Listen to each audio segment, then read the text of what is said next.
بسم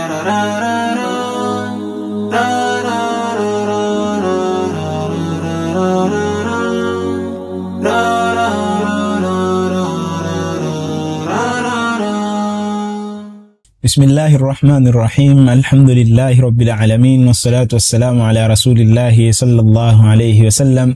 رب اشرح لي صدري ويسر لي أمري واحلل عقدة من لساني يفقه قولي. أما بعد، إخوة الإيمان، ndugu zangu watazamaji, leo tukiwa na muendelezo wetu wa vipindi ambavyo vinatumwa moja kwa moja katika channel yetu pendwa ya Istiqama Swahili TV, ambayo channel hii inatufundisha mambo yote ya dini yetu ya Kiislamu, ambayo dini hii ndio ambayo atakayokuja kuikubali Allah siku ya kiyama. Ndugu zangu katika iman, leo tumekuja na mada pendwa ambayo mada hii inazungumzia kuhusu habari za zakatul fitri. Leo nipo na mgeni wetu ambaye ustadh wetu Ustadh Habib bin Talib Al-Hashimi. Falyatafaddal Sheikh.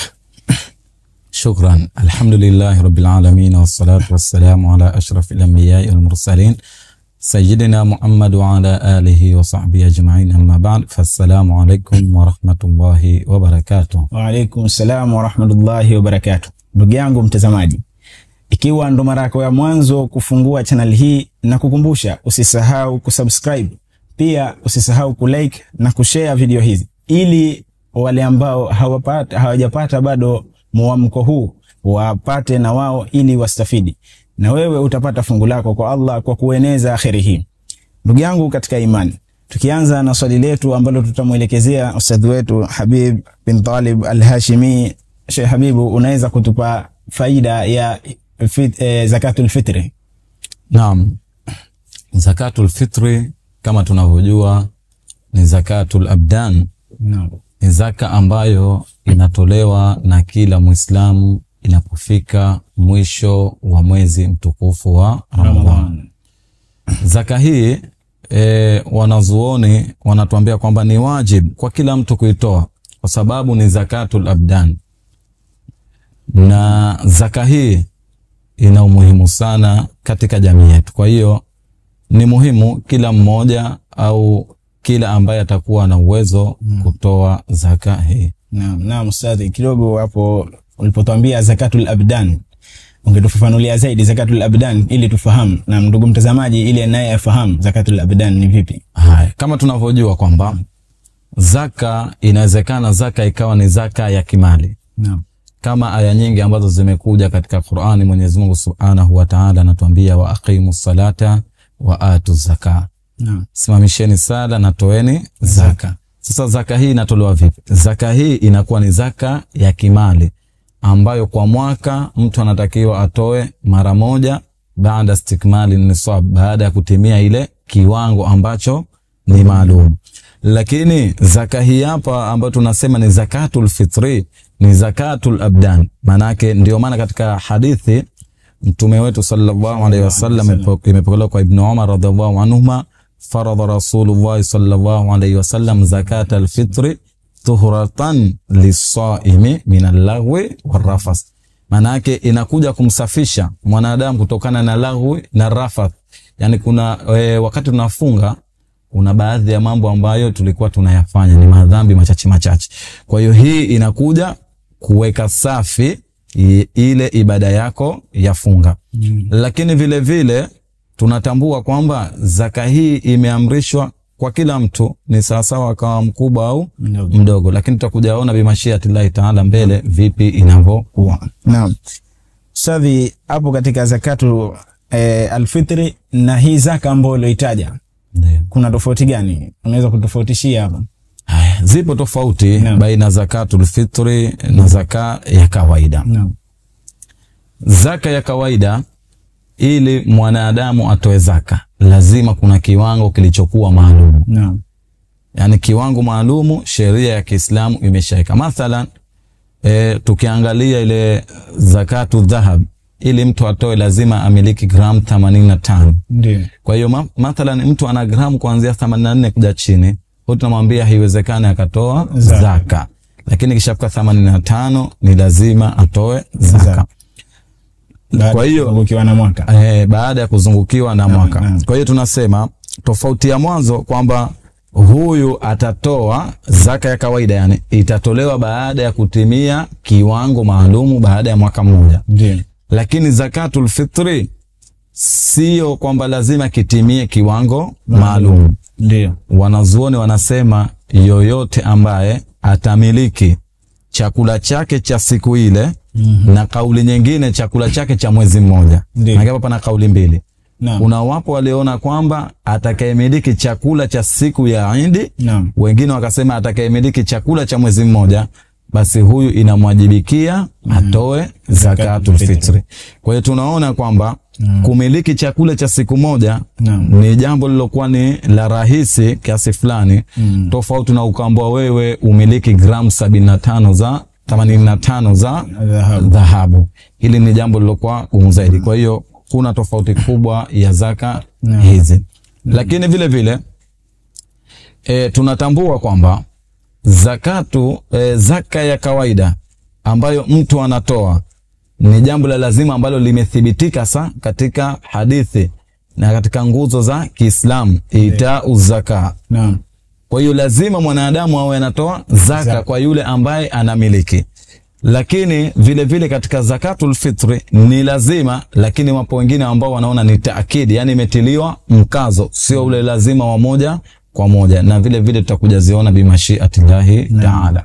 Naam, ndugu zangu watazamaji, tumefaidika baada ya kufahamu zakatul fitri na zaka ya kawaida.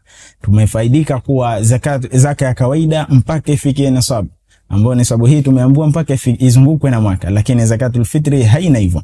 Naam, Sheikh Habibu, pia nataka nikuulize kuwa hii zakatul fitri hii, nani ambaye anapaswa kuitoa hii zaka? Haya, nani ambaye anapaswa kuitoa zakatul fitri? Tunatambua kwamba dini yetu ya Uislamu ni dini iliyokamilika. Ndiyo. Haya mambo yote Mtume sallallahu alaihi wasallam ameshaeleza. Hadithi ambayo imepokelewa kwa Bibi Aisha radhiallahu anha amesema, sanna Rasulullah sallallahu alaihi wasallam zakatal fitri ala al-abdi wal hurri wadh-dhakari wal untha was-saghiri wal kabir. Kwa hiyo tukiangalia hadithi hii tunapata kumjua nani ambaye anawajibikia kutoa zakatul fitri. Ameshasema Bi Aisha kwamba ambaye anatakiwa kutoa zakatul fitri al-abdi wal hurr, aliyekuwa mtumwa na vile vile ambaye sio mtumwa, ambaye yupo huru. Hawa wote wanatoa zaka. Wakadhalika adh-dhakar wal untha, ni sawasawa awe mwanamume au awe mwanamke. Hawa wote wanatakiwa watoe zakatul fitri. Lakini vile vile awe ni mkubwa au awe ni mdogo. Haiwezekani akaja mmoja wetu akasema kwamba mimi ni mdogo siwezi kutoa zakatul fitri, basi atatolewa. Yupo mtu ambaye itamwajibikia amtolee. Na ndio maana tunaambiwa kwamba yoyote ambaye ataidiriki Ramadhani hata kwa siku moja tu, hata kwa masaa machache tu, basi mtu huyu itamwajibikia atoe zakatul fitri. Kama si yeye, basi yule wali wake, basi itamwajibikia amtolee zakatul fitri hata kama atakuwa ni mdogo. Kwa hiyo hawa ni watu ambao inawajibikia kutoa zakatul fitri. Kwa hiyo tunasema kila ambaye atakuwa ni Muislamu ambaye yupo hai, amediriki Ramadhani mpaka mwisho siku ya kutoa zakatul fitri, basi watu hawa wote itawajibikia watoe zakatul fitri. Naam. Pia ustadhi, kuna kiwango gani ambacho mtu anatakiwa atoe katika hiyo zakatul fitri? Tunatambua kwamba Mtume wetu sallallahu alaihi wasallam ametueleza katika hadithi zake nyingi ambazo zinazungumzia juu ya kiwango cha kutolewa. Hadithi ile ambayo tumesoma ya Bi Aisha radhiallahu anha, ambayo amesema amefaradhisha Mwenyezi Mungu Subhanahu wa Ta'ala tutoe zakatul fitri kwa wale watu ambao tumwataja. Mwisho akasema sa'am minat tamri, ndio pishi moja ya nini? Ya tende. Sa'am minat tamri, pishi moja ya tende, au sha'irin au burrin. Hizi tunasema ni aina za ngano. Kwa hiyo kiwango kinachotakiwa kutolewa tunasema ni pishi moja.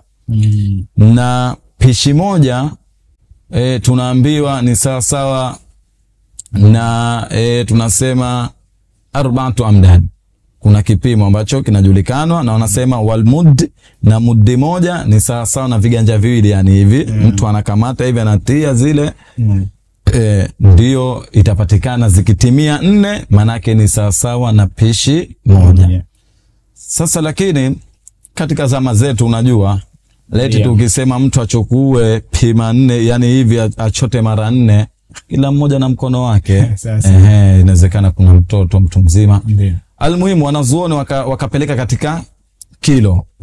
Kwa hiyo wakasema pishi moja ni sawa sawa. Wapo wanazuoni waliona kwamba ni sawa sawa na kilo 2.5, na wapo wanazuoni waliona mpaka kilo 3.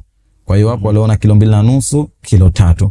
Lakini tunasema daiman mwanadamu anapopata masala mawili ambayo yana khilafu, yani kauli mbili, basi tunaambiwa al-khuruju min al-khilafi aula, kutoka katika khilafu ni jambo lilokuwa bora zaidi. Kwa hiyo sisi katika kauli hizi mbili tutasema bora tutoe kilo 3 ili tutoke katika ile khilafu moja kwa moja.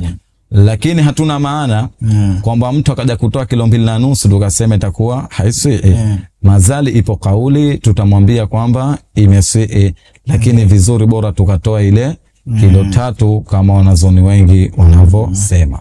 Naam, ndugu zangu watazamaji, tukiwa tumefahamu ya kuwa kiwango gani ambacho mtu anatakiwa akitoe, tumeambiwa pana khilafu, lakini khilafu hii ili kutoka katika khilafu toa kilo 3, na atakayetoa kilo 2.5 pia hajakosea.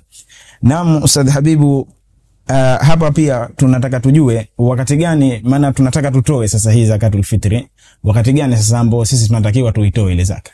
Haya, wakati wa kutoa zakatul fitri wanazuoni wametofautiana, na wanazuoni wametofautiana katika kauli kuu 3. Wapo wanazuoni waliona kwamba zakatul fitri kama jina lake, zakatul fitri ni zaka ambayo inatolewa wakati wa kuftari. Maana yake nini? Wanasema kwamba zaka hii itatolewa siku ya mwisho wa Ramadhan baada ghurubi shamsi, baada ya kuzama kwa jua. Kwa hiyo mathalan leo ndo siku ya mwisho wa Ramadhan. Kwa hiyo baada ya kuzama jua, basi muda huu ndio mtu anatakiwa atoe zakatu alfitri. Huu ni muda wa kwanza. Muda wa pili wanazuoni wanatuambia kwamba itatolewa baada tuluu alfajiri, baada kuchomoza alfajiri yaumul Eid, ile siku ya Eid. Kwa hiyo baada ya kufunga ule usiku wa Eid, asubuhi pale alfajiri ndipo tunaanza mimi na wewe kutoa zakatul fitri. Hii ni kauli ya pili, na ndio kauli aula iliyokuwa nzuri zaidi. Lakini kauli ya 3 wanazuoni wanatuambia kwamba zakatul fitri itatolewa kabla yaumin au yaumaini, kabla ya siku moja au siku 2 ya kumaliza mwezi mtukufu wa Ramadhan, kwa kuangalia ile haja ya mtu. Na kauli hizi zote 3 zina faida, yani kuna khilafu ndani yake, lakini kuna faida labda na hasara. Mathalan tukichukua kauli ile ambayo tunasema mtu anatakiwa atoe alfajiri na atoe wakati wa magharibi. Tukichukua kauli hizi maana yake nini? Nakupa mfano. Mathalan leo ndo siku ya mwisho ya mwezi mtukufu wa Ramadhan. Baada ya kufika saa 2 usiku mmoja wetu akapata mtoto. Yani mkewe amejifungua akapata mtoto. Huyu mtoto aliyepatikana, kwa yule ambaye atakuwa anasema zakatul fitri inaanza kutolewa alfajiri ya mwezi mtukufu baada ya Ramadhani, yani sikukuu. Wanasema wanazuoni huyu mtoto aliyezaliwa saa 2 usiku itamwajibikia mzazi amtolee zakatul fitri. Kwa sababu yeye amechukua kauli unatoa alfajiri, kwa hiyo manake huyu amewahi, kwa hiyo ni lazima atolewe zakatu alfitri. Yani inamwajibikia na yule yupo.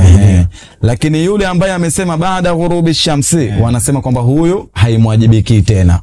Sasa kwa hiyo mtoto aliyozaliwa saa 2 aliyesema alfajiri itamwajibikia, lakini aliyosema baada ghurubi shamsi itakuwa haimwajibiki. Umeona? Naam. Kwa hiyo hapa tunapata kuona kwamba aliyesema magharibi itakuwa kwake yeye anaona kwamba labda kuna faida kwake yeye. Naam. Lakini alosema alfajiri yeye ndio tamwajibikia amtolee. Lakini sasa tuje kinyume chake. Ndio. Huyu mtoto huyu vile vile tujalie imefika muda wa magharibi huu saa 2. Wakati wa saa 2 huyu mtoto tujalie amefariki. Sasa baada ya kufariki tu tunasema aliyesema unatoa baada ghurubi shams, ndio manake lazima amtolee zakatul fitri hata kama amefariki, kwa sababu ilipowajibikia naye yuko alikuwepo hai. Kwa hiyo lazima atolee zakatul fitri. Lakini yule alosema alfajiri tunamwambia yeye vipi, haijamwajibikia. Kwa hiyo kama amefariki tutamwambia kwamba wewe ulosema alfajiri haitokuwajibikia kumtolea zakatul fitri. Kwa hiyo hapa tunaona kwamba kila moja ina faida na kama dosari kidogo. Kwa hiyo inategemea na kauli ambayo mtu atakuwa anafuata. Lakini kama tulivyosema kauli iliyokuwa nzuri zaidi ni kutoa baada ya alfajiri. Lakini swala linakuja, ndio kwa nini wengine waseme utoe baada ya magharibi, wengine kabla ya siku 2, wengine alfajiri? Unajua haya yote unajua katika zama zetu sasa hivi inawezekana mimi na wewe tukasema mtu tumpelekee zakatul fitri alfajiri, lakini ule wakati wa alfajiri kawaida ya mwanadamu anatambua kwamba mimi mpaka sasa hivi sijapata chakula. Ndio. Kwa hiyo ishafika alfajiri, nifanye nini? Tabii lazima nihangaike. Kwa hiyo inawezekana wewe unampelekea alfajiri, kumbe yeye kashatoka kashaenda kutafuta chakula. Na tunatambua kwamba mtu anapewa kile chakula ili mradi na yeye akuwepo katika furaha katika siku ya Eid. Kwa hiyo ndio maana baadhi ya wanazuoni wakaona kwamba bora tutoe kabla ya siku 2 nyuma au siku 1, ili mwanadamu nafsi yake itambue kwamba mimi chakula ninacho, ile siku ya Eid asije akahangaika kwenda kutafuta chakula. Ndio maana wakasema hivi. Au vile vile wanasema wakati wa magharibi, kwa sababu unajua siku hizi kila mwanadamu ana shughuli, ana masafari yake. Kwa hiyo naona bora tutoe ule muda wa magharibi, inakuwa ni afadhali zaidi. Ndio. Lakini wale ambao wamesema upo uwezekano wa kutoa siku 2 nyuma au siku 1, lazima yule aliyetoa awe ana uhakika huyu niliyempa hichi chakula kwamba lazima atafika siku ya Eid. Yani asiwe na uhakika kwamba atafika, yani yeye ile siku ya Eid ajue kwamba yule mtu bado yupo hai. Yani nakupa mfano. Ndio. Isije ikawa yeye amempa kabla siku 2 au 1 nyuma, halafu siku ya Eid, kabla siku ya Eid yule mtu amefariki. Sasa kwa hiyo kama amefariki yeye itakuwa hajatoa ile zakatul fitri. Kwa sababu zakatul fitri inawajibikia mtu aje kutumia siku ya Eid asili. Kwa hiyo yule uliyempa tunasema kwamba ameshafariki. Kwa hiyo kama amefariki basi inakuwajibikia wewe utoe tena, na ile inakuwa haisabiki.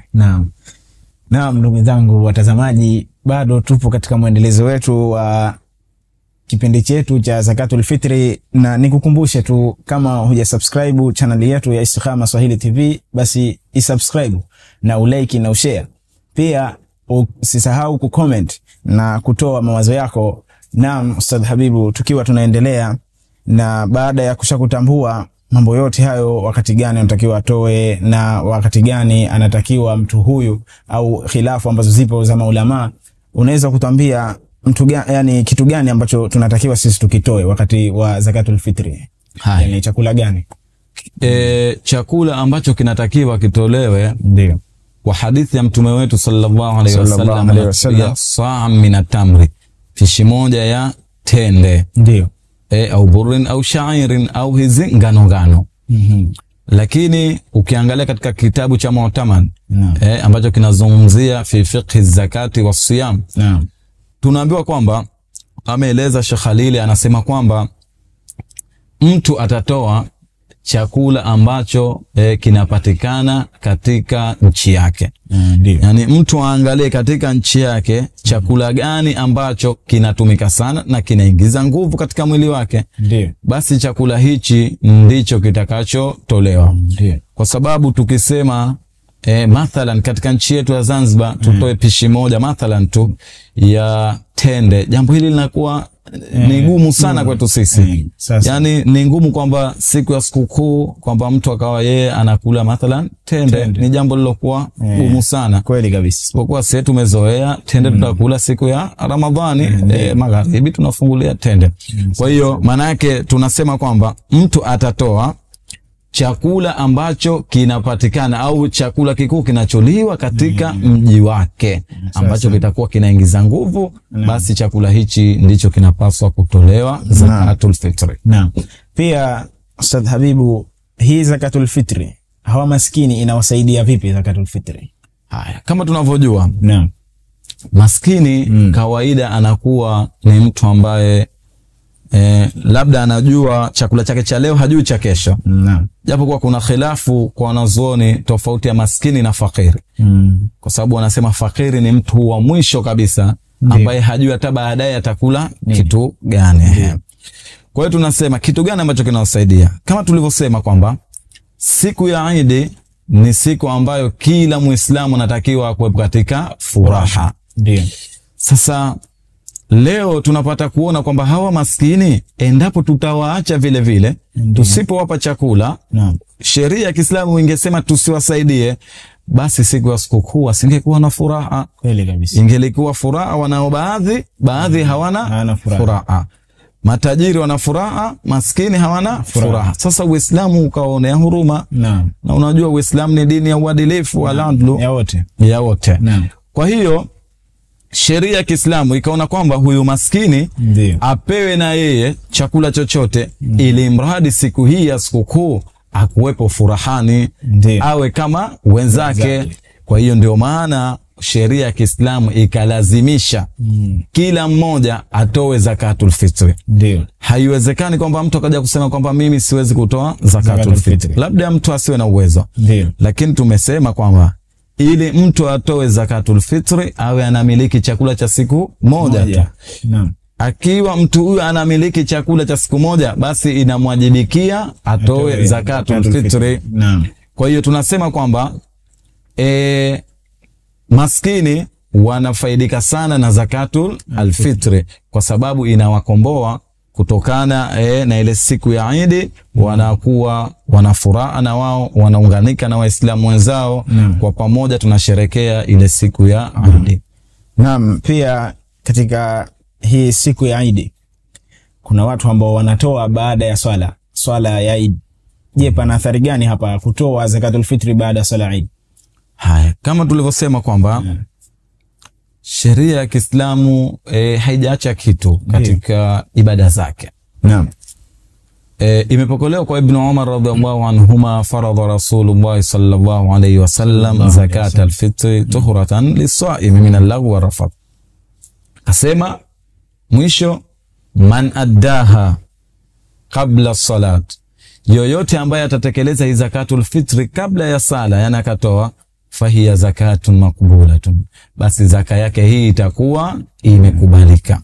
Wa man addaha ba'da as-salat, na yoyote ambaye atatoa zakatul fitri baada ya sala ya Eid, basi huyu fahiya sadaqatun minas sadaqat, basi hii itakuwa ni sadaka kama sadaka nyingine. Kwa hiyo haiwezekani mtu akaja kusema kwamba mimi natoa zakatul fitri baada ya swala. Yoyote atakayesema maneno haya tutamwambia kwamba wewe utakuwa hujatoa zakatul fitri, bali umetoa nini? Umetoa sadaka kama sadaka nyingine. Lakini cha kuzingatia, zakatul fitri inatolewa mpaka pale inapomalizika ile swala, yani mtu anapoingia katika swala ndipo inamalizika. Sasa hapa pana jambo mwanadamu au Muislamu lazima azingatie. Inawezekana mimi ninaposali mimi na unaposali wewe ni sehemu mbili tofauti. Kwa hiyo yule ambaye amesali katika msikiti wake, hata kama mapema, akishamaliza kusali pale, manake hukumu yake ndiyo imemalizika. Kwa hiyo mtu huyu tutamwambia kwamba wewe kuanzia sasa hivi huwezi ukatoa zakatu alfitri, na watu hawatakiwi kutoa zakatu alfitri tena wakati ule. Lakini yule mwingine ambaye amesali msikiti mwingine labda wamechelewa, basi yeye ana uwezo wa kutoa zakatu alfitri mazali hajasali.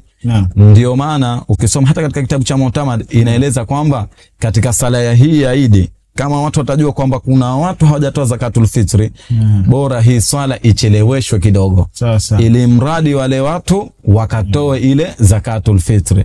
Kwa sababu baada ya kumaliza ile sala, yule aliyesali na wale watu waliokuwepo pale, kwa wao inakuwa hawawezi tena kutoa zakatul fitri. Kwa hiyo zakatul fitri itolewe kabla ya swala. Ikitolewa baada ya swala, tunasema kwamba hii ni sadaka kama sadaka nyingine na haitokubalika. Lakini ndio upo uwezekano, kwa sababu sheria ya Kiislamu inaweka inaangalia, inawezekana yupo mtu atakuja sema kwamba labda alisahau kutoa zakatul fitr kutokana na pirika zake. Au bahati mbaya alikuwa anatafuta chakula, alikuwa hajapata, lakini baadaye akakipata. Lakini hatimaye anakuja kukumbuka baada ya swala kwamba mimi linawajibikia nitoe zakatu alfitri.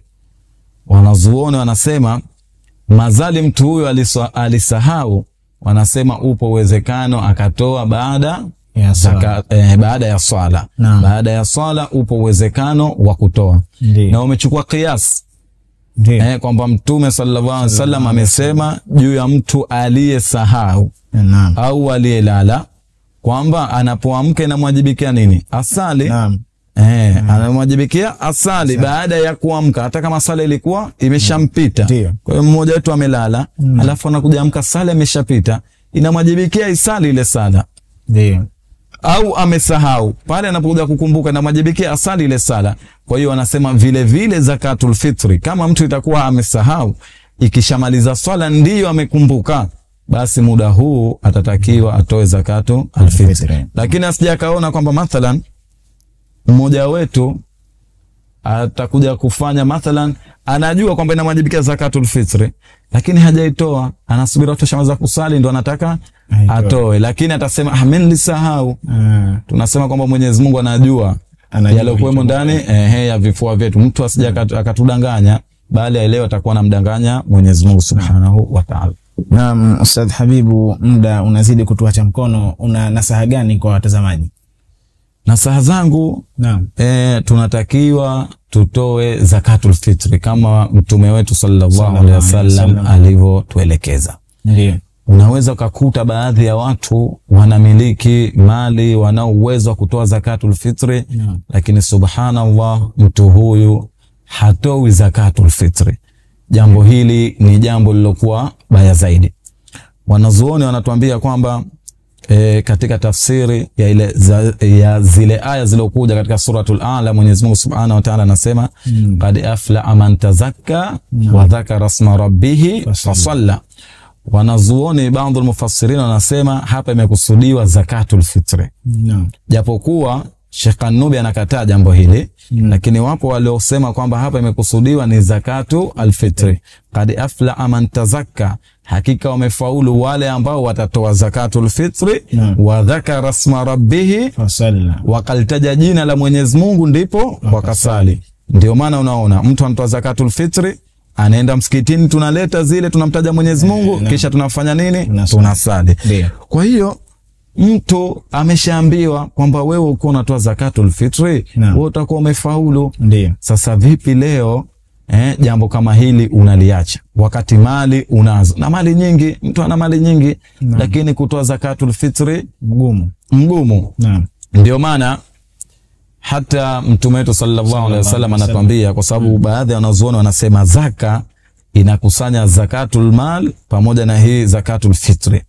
Wanasema katika hadithi ya Mtume ile sallallahu alaihi wasallam ambayo inasema man kathura maluhu wa lam yuzakki ja'ahu yawmal qiyamati fi suratin shuja' lahu zabibatan muakkadun bi'adhabihi hatta yaqdi Allahu baina al-khalaiq. Anasema Mtume wetu sallallahu alaihi wasallam ambaye atakuwa na mali nyingi na akawa hajatolea zaka. Wengine wakasema hii ni zakatu ile ya mali, lakini wengine wakasema mpaka zaka hii jaahu yawmal qiyamati, mtu huyo atakuja siku ya kiyama, fi suratin shujaa, katika sura ya nyoka mkubwa, lahu zabibatani, nyoka huyo atakuwa na vichwa viwili, muakkalun bi'adhabihi, atawakilishwa ampe adhabu, hatta yaqdi Allahu baina al-khalaiq, mpaka Mwenyezi Mungu awafufue viumbe vyake. Angalia, mtu ana mali haitolei zaka, basi atakuja kuadhibiwa. Sasa swali linakuja, hii hadithi nasema jaahu yaumal qiyamati, atajiwa siku ya kiyama. Halafu mbele tumemalizia kwamba ataadhibiwa mpaka Mwenyezi Mungu atakapofufua viumbe wake. Sasa swali linakuja, je, kuadhibiwa tunajua naadhibiwa kaburini? Sasa kwa nini hapa imekuja jaahu yaumal qiyama, atakuja siku ya kiyama? Kwa sababu tunaona siku ya kiyama ni siku yaumul hashr ile. Wanazuoni wanatuambia kwamba mwanadamu idha mata al-insan, pindi mwanadamu yote anapokufa, faqad badaa qiyamatuhu, basi kiama chake kimeanza. Faqad badat qiyamatuhu, kiama chake kimeanza. Yani mtu yote akiona hapa amekufa tu, ujue ndo kiyama vipi hapo kimeshaanza. Kwa hiyo anaenda katika marhala nyingine. Kwa hiyo tunawahusia ndugu zetu wa Kiislamu ambao watakuwa na uwezo, basi watoe zakatul fitri kwa kadri walivyojaliwa. Na wale ambao tunawajibikia kuwatolea zakatul fitri waliokuwa wadogo, vile vile tuwatolee.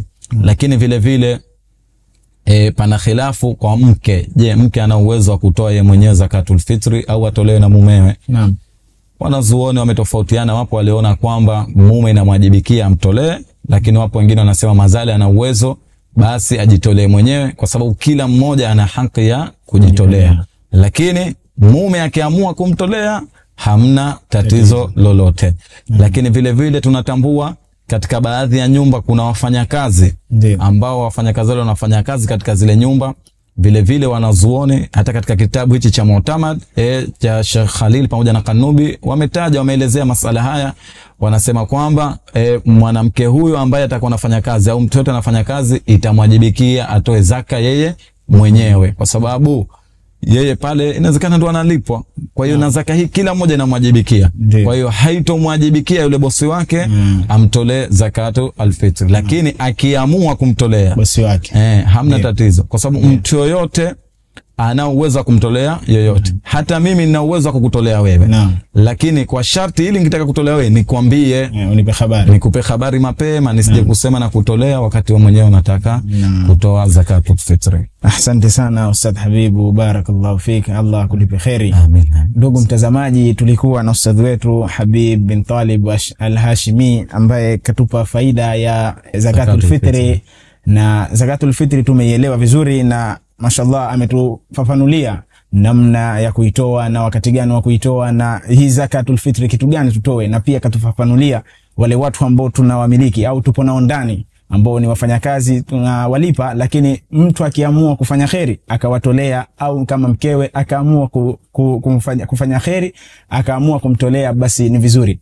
Na usisahau kusubscribe na kulike na kushare. Nyuma ya kamera yupo Ustadh Khalid, wa bihadha al-khalil, wassalamu alaikum wa rahmatullahi wa barakatuh.